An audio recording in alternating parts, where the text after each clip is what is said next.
So let's solve for time straight away. If you not having time to do the right thing is one of your objections, then this is what I'm going to ask you to do. I'm going to ask you to get really clear on what is a high payoff and what is a low payoff activity. This will be at the bottom of page 4 of your workbook. Now, if I look at the available time that we all have the same amount of time, 168 hours in the week, right? 24 hours a day, 7 days a week, 168. We tend to work the same amount of time. We work about 40 to 60 hours per week. 40 hours a week is 8 hours a day, 5 days a week. 60 hours might be 12 hours a day, 5 days a week, or some combination thereof. If we all have the absolute same number of hours and the relative same number to work, why is it that we have people building billion-dollar companies, but you have people in your team that say things like, I didn't have time to update the CRM. I didn't have time to follow up with that prospect. I didn't have time yet to put out that proposal. Well, the reason is what we choose to focus on really matters. So I want to introduce you to this concept of high payoff versus low payoff activities. Let me give you the definition. A high payoff activity is something that could or should only be done by you. High payoff could or should only be done by you. That means given your responsibility, given your remit, your accountability within the sales team, only you could or should be doing it. A low payoff activity is something that maybe needs to be done, just not by you. And what I'm looking for is hopefully a short list of HPAs, and that will leave me with a pretty long list of LPAs. How do I know? Well, all of you said that you don't have more time than you know what to do with. So you're busy. And I'm going to show you how to make the distinction. But before we do that, once you've figured out what your low payoff activities are, I want you to look at some of these things that are keeping you busy in sales. And I want you to consider doing one of 4 things. Number 1, I want you to consider insourcing it. Insourcing means find somebody else inside your company that can do it that's not you. If you're an engineering company, maybe you're getting involved in the commissioning on site. Maybe you're getting involved in like the delivery of the product. What if you didn't? What if we pulled back from that?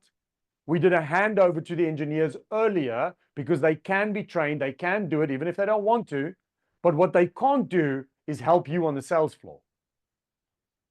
So what if I could give back some of the things that can be trained to other people, and I won back some of that time, and I spent more time doing the sales activities that only I can do? That's insourcing. The second thing is, I want you to consider outsourcing. Some of you might already be doing outsourcing in your business. Maybe your sales team has some sales support that you outsource to another country, another team. Outsourcing tended to become very popular during COVID, but for some reason, we don't use it enough. And I think we don't use it enough because we don't do the math. I don't know what you guys earn as salespeople, but let's say you're earning somewhere between 100 and 300K as a salesperson at full whack. Well, if you're earning somewhere in there, then your hourly rate is probably, let's say for the sake of easy math, 100 to something like $250 per hour. Now, what I'm wondering is this.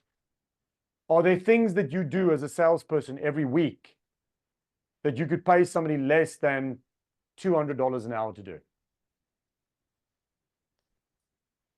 Yes? Are there things that you do every week as a salesperson that you could pay somebody less than $75 an hour to do? What about 50? Ladies and gentlemen, when I run this exercise, what I find is, as a salesperson, I can often find somebody in country that will do what I do, certain activities, for 1/5 of what I get paid. If I go offshore, it could be as little as 1/10. But we don't do it. Here's something that I'd like you to write down. If you don't have an assistant, you are one. If you don't have an assistant, you are one. I can give you examples for days of clients of mine who came to us and said, I'd like to hire more salespeople. And we looked at their sales culture and said, that's going to be tough because your sales culture is not really going to allow for new people to come in. What if I could get more out of the existing salespeople? And we would go to Panama, Philippines, wherever, find them sales support for $1,100 a month, whatever it is, hand over things like calendar management, emails, proposal writing, prospect research, like as much as you can, and then reinvest that time into doing the sales activities that only you could or should be doing. And without exception, 20 to 100% increase in the output of that salesperson.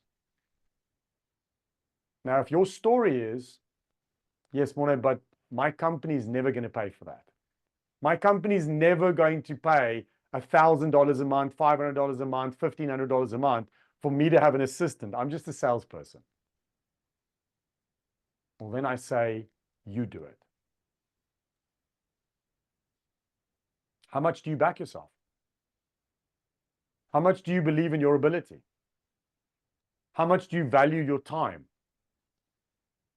Do you believe that doing preparation, as an example, before every email, every phone call, every meeting is going to help you sell more? Well, then you pay somebody $15 an hour. I'll tell you where to go find them. And you have them do the research that you want. So you get a one-page executive summary before every meeting. So now you're not spending an hour or 45 minutes doing the research. You're spending 5 minutes reading the research. And when you sell $5, $10, $20, $50,000 a month more for $1,000 a month investment, you can send me a handwritten thank you card. Because ladies and gentlemen, whatever you're going to spend on that resource, if you use it correctly, will be a rounding error compared to the upside. How much do you believe in yourself? And you know what's going to happen? Because I've seen this happen dozens of times. You put your hand in your pocket and you do it. Very quickly, your manager, your boss is going to say, whoa, whoa, whoa, what's going on here? Heather, how the heck are you selling 25, 50, 100,000 more a month? How did that happen?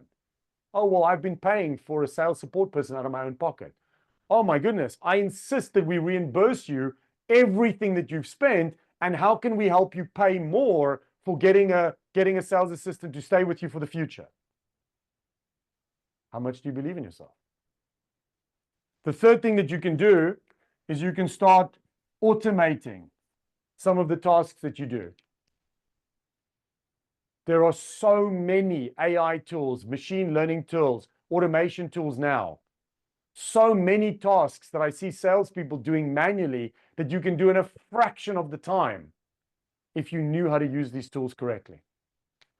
The fourth and final thing that I want you to consider doing is just stop doing it. Ask yourself this question. If I stop doing this thing, would anybody notice or care? Would anybody notice or care?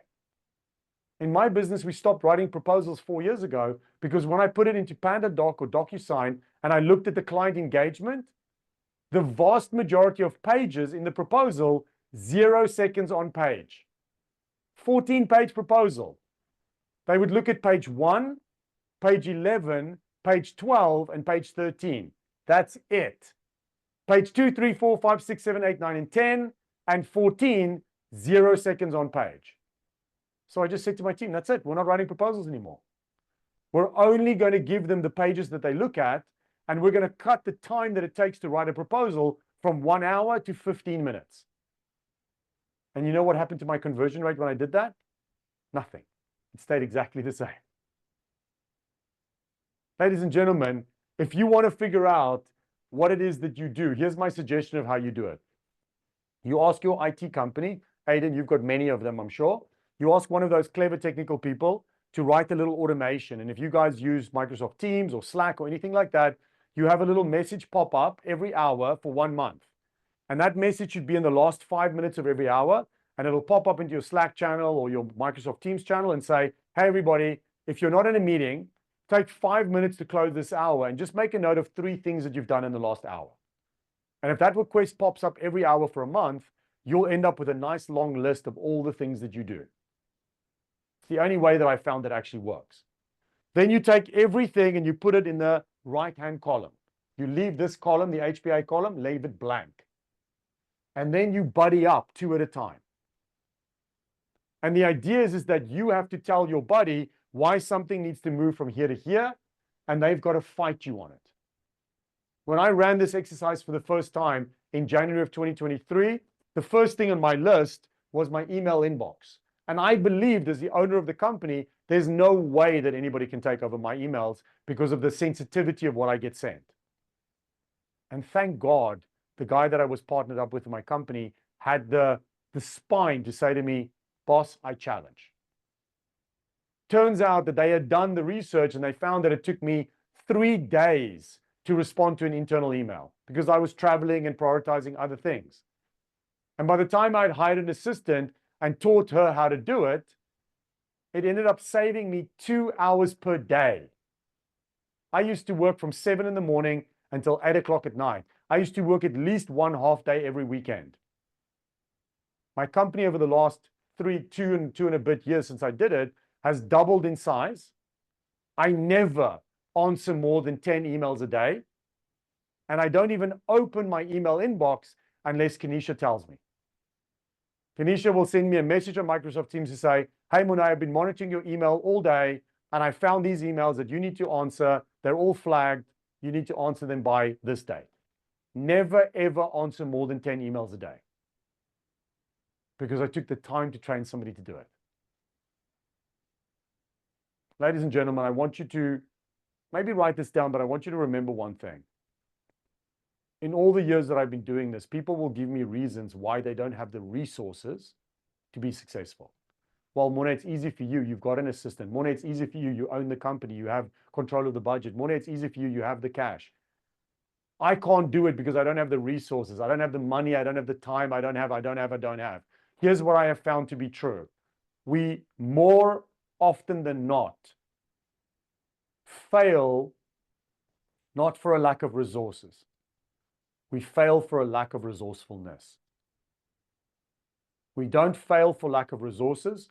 We fail for lack of resourcefulness. We just don't figure it out because we have these limiting beliefs that we absolutely can't. And if you believe that you can't, you're right. You're absolutely right. And if you believe you can, you're absolutely right. Because, ladies and gentlemen, in the first instance, it turns out that success in sales starts with the 6 inches between your ears.